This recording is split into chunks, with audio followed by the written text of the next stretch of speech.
संस्था येथील जेव्हा संस्थापन आपले काही पार्ट आहे आपले शिक्षक। महाराष्ट्र राज्य के परिवहन मंत्री प्रताप सरनाईक ने आज मीरा भाईंदर शहर के विविध कामों का जायज़ा लिया।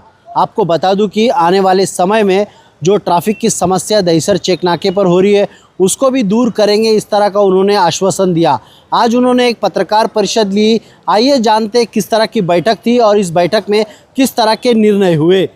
नहीं, बहुत ही निर्णय अच्छे इस मीरा भाईंदर शहर के विकास के लिए एमएमआरडीए के ऑफिसर, साथ ही में हमारे जिलाधिकारी कार्यालय के सभी बड़े अफसर, हमारे महानगर पालिका के आयुक्त, हमारे पुलिस कमिश्नर साहब, हमारे नेशनल हाईवे अथॉरिटी के लोग और अन्य अधिकारियों के बीच ये बैठक पार हुई।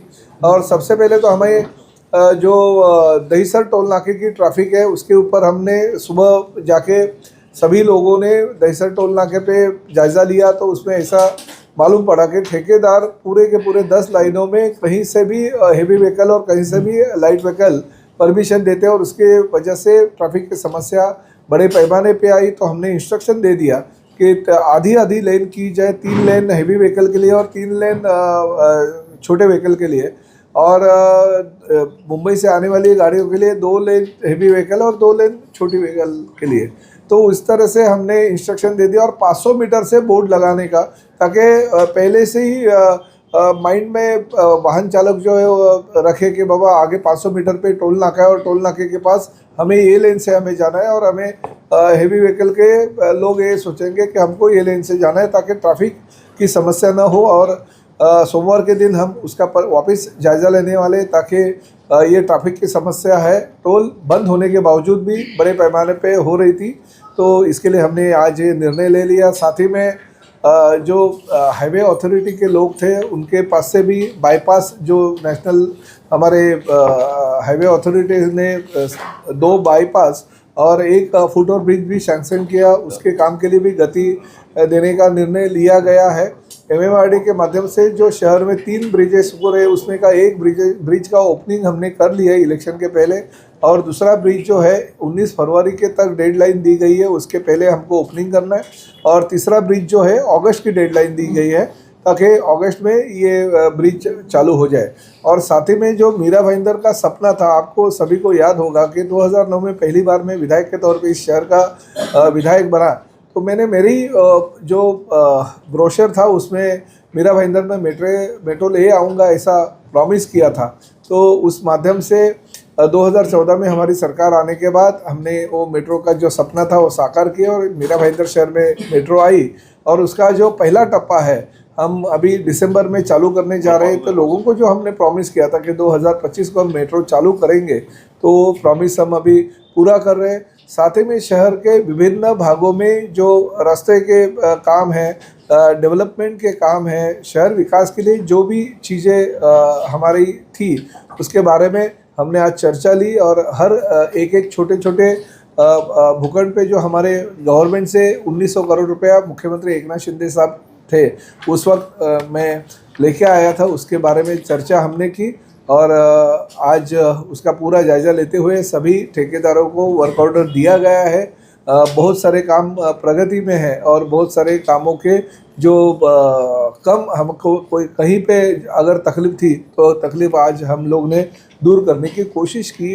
कोशिश के बदले ऐसा बोल सकते कि हमने वो तकलीफ़ें दूर करी। ये भी बात कहना मैं चाहता हूँ कि सीबीएसई स्कूल जो पिछले साल मैंने प्रस्ताव दिया था, वो सीबीएसई स्कूल का प्रस्ताव भी माननीय कमिश्नर साहब ने इसी एजुकेशन वर्ष में यानी शैक्षणिक वर्ष में चालू करने का निर्णय लिया गया है। नर्सरी और जूनियर केजी हम हमारे ही महानगर पालिका के जो शिक्षक हैं उनके माध्यम से चालू करेंगे।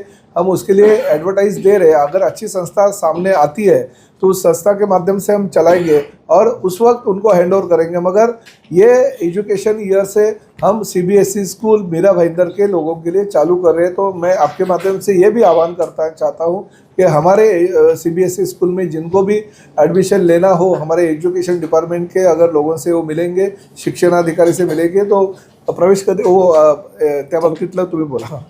1 एप्रिलला आपण जाहिरात देऊ त्याची, जेणेकरून ज्या मुलांना नर्सरी आणि ज्युनियरची ॲडमिशन घ्यायची आहेत त्याची जाहिरात देऊ आपण। आणि ती 20-20ची आपण एंट्री ठेवणार आहोत। त्यामध्ये लॉटरी सिस्टमनं मुलं मग आतमध्ये घेऊ। त्या प्रेमासिसमधले. नाही नाही फ्री कॉर्पोरेशन पूरा 100% निशुल्क. पहिली आपण एक चालू करतोय त्याला रिस्पॉन्स बघून आपण नंतर मग पुढे पुढे वाढवणार आहोत.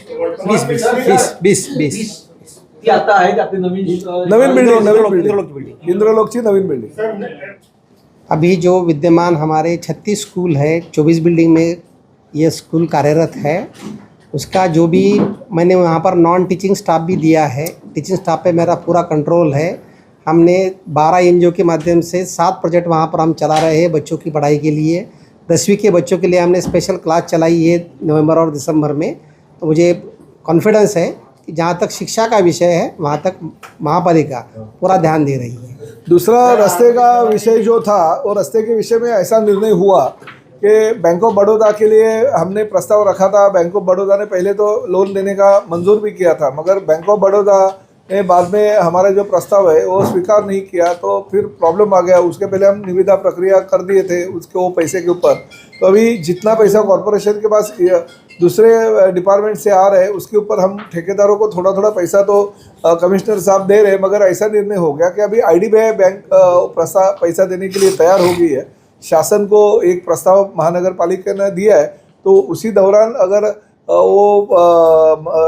ये फंड अगर मिलता है तो ठीक है, नहीं तो कॉरपोरेशन के पैसे से ठेकेदारों को थोड़ा थोड़ा पैसा दिया जाएगा. और अभी कमिश्नर साहब ने ऐसा प्रॉमिस किया कि ये बारिश के अंदर कम से कम 50% जो रास्ते हैं शहर के वो कंक्रीट के पूरे हो जाएंगे. ये थे परिवहन मंत्री प्रताप सरनाइक, जिन्होंने आज विविध कामों का जायज़ा लिया और उसे जल्द से जल्द मुकम्मल करेंगे, इस तरह का आश्वासन भी दिया.